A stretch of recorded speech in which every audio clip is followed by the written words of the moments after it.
Salama daholo androanisika dia ndao indray resaka ny toetra ara politika izay mafana dia mafana tokoa amin'izao fotoana izao tsy inona moa izany fa ny fanambarana izay nataony Andriamatoa Afakandro Christian izay solombavam-bahoaka voafidy tao Mahajanga voalohany tamin'ity herinandro ity manoloana ny firotsahana fidiny Rivo Rakotovao izay ho ben'ny tanàna natolotry ny firaisankina any Mahajanga any amin'izao ankehitriny izao ka niteraka resabe moa ity firotsahany Rivo Rakotovao ao Mahajanga ity ka isany naneho hevitra mahakasika an'izany Andriamatoa Afakandro Christian ka izay no fakafakaina amintsika atao anatin'ity video ity ka manasantsika rehetra anaraka an'ity video ity hatramin'ny farany azadino ny milaiky ny video antsika ary tsarovatra ny miabone amin'ny chaîne antsika mba ahafahanareo manaraka tsy tapaka ny video zay lefa any misesy tonga gasy toy izao ny fanaovana azy tsy ampendela moa isika fa avy hatrany tonga dia vavany ndao ary mialoha ny dirantsika amin'izay fanohan-kevitry ny Afakandro Christian izay dia ndao aloha ho fantarintsika ireto tsara ho fantatra manaraka ireto. Sekoly nirodana teny Ambodimita mpianatra miisa ny 12 no naratra vokatry ny firodanan'ny sekoly tsy miankina iray teny Ambodimita ampandriam-behivavy tamin'iny andro omaliny tonga teny an-toerana ny mpamonjy voina ary efa nentina any amin'ny toeram-pitsaboana ireo ankizy izay naratra raha ny fanazavana hatrany manoloana an'ity firodanan'ny sekoly ity moa dia maro naneho ny heviny ka hatramin'ny sekoly tsy miankina aza itony zara fa vite maika hitady vola fotsiny maninona raha toa ka mba natao manara-penitra ihany irony sekoly tsy miankina irony amin'ity rindrina izay manify dia manify kely ity ka lasa asa kitoatoa nefa izao lasa miteradoza ho an'ny hafa izao hoy ny fanohan-kevitra ny sasany ka aleo ihany mba melimelo ihany ry zareo na dia tsara aza ny vola fa mba mila fitandremana ihany rehefa manao zavatra tahaka ny reto fa ny fanaovana trano rehefa kitoatoa dia lasa miteraka loza ho an'ny hafa ka aleo misoroka toy izay mitsabo mbola ao anatin'ny resaka fanabeazana izay hatrany marary ny sehetry ny fanabeazana ary vao maika miharatsy zany raha ny zava-misy ankehitriny nojerena nakany amin'ny lycée Andasibe manokana raha ny loharanom-baovao azo raha tokony ho 100 ny isan'ny mpianatra tsy misy hafatsy ny 20 ireo mpianatra efa nisoratra anarana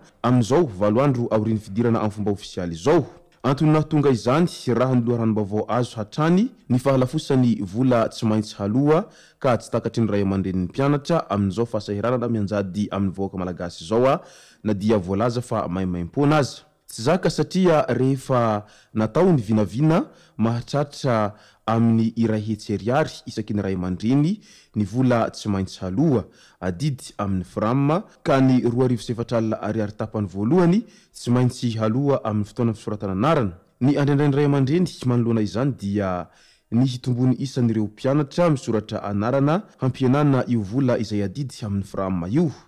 indrisy nefa tsy misy hafatsy ny 20 ireo mpianatra nisoratra anarana ao amin'ny lycée io raha tokony ho mpianatra manodidina ny 100 sahirana ve sa tsy mahalina ny olona intsony ny fianarana mazava ho azy fa sahirana amin'ny mahamalagasy mantsy dia isany zavatra tsy atao ambany zavatra ho an'ny malagasy ny fianarana ka na dia tsy afaka na tsy mahavita hatramin'ny farany aza ireo ray aman-dreny tany aloha mba manao izay farafaheriny izy ireny mba hidirany zanany an-tsekoly fa amin'izao kosa dia tena tsy afa-manoatra noho ny fahasahiranana izay mianjady hatrany matoa tsy afaka mandefa intsony ny zanany an-tsekoly ny ankamaroany ireo ray aman-dreny ireo ka izay ny tokony tadiavam-baholana amin'izao fotoana izao eo amin'ny resaka fifidianana ho ben'ny tanàna indray dia fantatra tamin'ny andro omaliny fa nanao fanambarana Andriamatoa Afakandro Christian izay solombavam-bahoaka voafidy tao Mahajanga voalohany teny midina izany tsy miasa aminay hoy Afakandro Christian na avy amin'ny fitondrana izany na avy amin'ny fanoherana kandidany Mahajanga no apetraka eo fa tsy ny kandidany antoko hoy hatrany nambarany ity solombavam-bahoaka lany tamin'ny anaran'ny vonan'ny firaisankina ity milaza fa manana kandida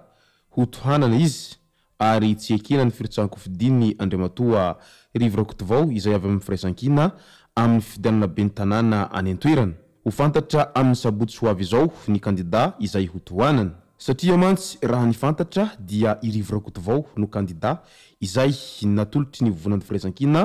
ho ben'ny tanàna ao amin'ny Mahajanga izay. Ary isan'ny niteraka resabe mo izay fanolorana any Rivo Rakotovao izay. Tsy ny fanarahany rehetra ka tsy ankasitrahany Afakandro Christian izay sombam-bahoaka ny Mahajanga voalohany lany tamin'ny vovonan'ny firaisan-kina ity ny mahakandida ny ben'ny tanàna ny ao andrenivohitry ny Mahajanga any Andriamatoa Rivo Rakotovao. Nanamafy ankilan'izany ny mpitondra tenin'ny vovonan'ny firaisan-kina fa olona atokisana fa tsy hivadika no atolotra izay no antony nanekeny birao politika any Rivo Rakotovao. Etsy ankilan'izay mo dia namaly ny fanambarana izay nataony Afakandro Christian ny solombavambahoaka voafidy tamin'ny anaran'ny firaisan-kina avy hatrany ny sekretera jeneraly ny antoko HVM. Moramora frère ary mba manaja lalana na règlement intérieur ny firaisan-kina. Tsy izao no atao hoe génération politika te hanova fa voamaika manimba ny fanaovana politika eto Madagasikara izao fizahozahona izao izay fanitsakitsahana ny etika politika. Vovonana aloha izay vo antoko ary farany ny olony antoko na voafidy ianao na voatendry. Misy valeur républicaine mila hajaina kosa eto satria lalampandrenana no mametraka izany principe de l'opposition izany. Aza manao ny maloto ankaiky fa tany nasoanao io firaisan-kina io. Midika izany fa mizarazara sahady ny vovonan'ny firaisan-kina amin'izao ankatoko ny fanolorana ny kandida ho ben'ny tanàna izao satria maro ny endrikendrika sy ny kajikajy politika izay tiana atao amin'izay mba hahatonga azy ireo ahazo ben'ny tanàna maro anisa. Tafiditra ao anatin'izay kajikajy ara-politika izay hatrano ity fanolorana any Andriamatoa Rivo Rakotovao ho kandidany ben'ny tanàna Mahajanga ity satria raha ny fantatra hatreto dia Andriamatoa Marc Ravalomanana no kandida ho ben'ny tanàna ao Antananarivo renivohitra ao ka tsy afaka hirotsaka ho kandidany ben'ny tanàna ao Antananarivo renivohitra intsony zany i Rivo Rakotovao satria ry zareo mantsy samby ao anatiny izay vovonan'ny firaisan-kina izay ka izay ny tadiavam-baholana amin'izao fanolorana azy ho kandidany ben'ny tanàna any Mahajanga izao na dia tsy mipetraka simonina any Mahajanga aza ny tenany fa noho izay kajikajy ara-politika izay tiana hatao izay no mahatonga any Andriamatoa Rivo Rakotovao narotsaka ho kandida ben'ny tanàna any Mahajanga izay. Andrasantsika eto araka izany izay vaholana mba hampiravina an'izao tsy fitovian-kevitra izay misy amin'ireo samy ao anatiny izay vovonan'ny firaisan-kina izay manoloana an'izay fanolorana Rivo Rakotovao ho ben'ny tanàna ny Mahajanga izay. Izay moa no masaka azona roso tao anatin'ity video ity tompoko lasy tompoko vavy misaotra antsika rehetra nanaraka an'ity video ity hatramin'ny farany. Azadiny ny milaiky ny video antsika ary tsarovy hatrany ny miabone amin'ny chaîne antsika mba ahafahanareo manaraka tsy tapaka ny video izay alefa any amin'ny sisy tamatavatasy. Tompoko lasy tompoko vavy mankasitraka dia mirary soa.